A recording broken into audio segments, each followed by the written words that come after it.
Okay, here's a cool one. Working on Pop's Model A. 1930 Sport Coupe. Restored. 5,000 mile original car.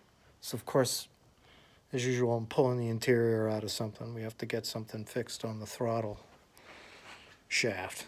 But this thing is freaking ridiculous how cool it is. Just simple shit, how you advance the points, the distributor, the simplicity of just timing it. It's crazy. But Pop did a good job on it. Had it all done. I helped strip some of it. Paint came out really nice. So he's getting one of his Model A guys that he knows to rebuild the carburetor and do a couple other small things. So I'm fixing the throttle shaft, which is in here. I had to pull the floorboards out.